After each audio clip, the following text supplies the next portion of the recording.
আজকে নিয়ে আসলাম honour 400 light Mars green এবং ভেলভেট গ্রে দুটো কালার অ্যাভেলেবেল আছে। খুবই সুন্দর কালার দুটো। 6.7 ইঞ্চের জিরো বেজেল একটা AMOLED display, 120 hertz refresh rate এবং 3840 টাচ স্যাম্পল রেট এবং 3500 নিটস ব্রাইটনেস।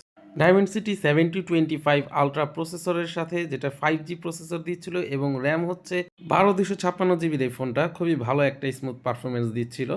আমি এটার মধ্যে গেমিং করে দেখেছি, গেমিং পারফরমেন্স খুবই ভালো ছিল। ভার্সন আপডেট 2 বছর এবং সফটওয়্যার আপডেট 4 বছরের সাথে। নাম্বার ওয়ান পোর্ট্রেট ফটোগ্রাফির সাথে এই ফোনটা ওদের ট্যাগলাইন ছিল এবং এটার পোর্ট্রেট পিকচারগুলো খুবই ভালো ছিল। আমি এটার পিকচারগুলো দেখেছি, খুবই ভালো আসছিল।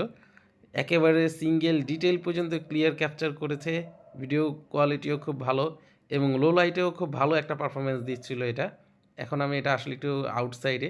লো লাইটের ক্যামেরা পারফরমেন্সটাও খুব ভালো পাচ্ছিলাম এটার মধ্যে। প্রত্যেকটা জায়গায় খুব ভালোই চলেছিল। মানে ফোনটা গেমিংয়ের পাশাপাশি বলতে গেলে ফোনের ক্যামেরা কোয়ালিটি খুব ভালো। অনারের ফোন আমরা সবাই জানি, তারা এখন ক্যামেরার দিকে খুব ভালোভাবে ফোকাস দিচ্ছে। তাদের একটা প্রিভিয়াস ফোন অনার 200, যেটা সবার মন জয় করে নিয়েছে তার ক্যামেরা দিয়ে। তো আমি দেখলাম 400 লাইটের ক্যামেরাটাও মোটামুটির মধ্যে খুবই ভালো ছিল। তো এটার ভিডিও কোয়ালিটিটাও খুব ভালো লেগেছে এবং ফ্রন্ট ক্যামেরাটাও লো লাইটের মধ্যে খুব ক্লিয়ার দেখা যাচ্ছিল। তো এক্সট্রা করে নাইট মোড ইউজ করার কোনো প্রয়োজন পড়ছিল না। আমার মনে হয়েছে ফোনটার প্রাইস অনুযায়ী ঠিকঠাক আছে।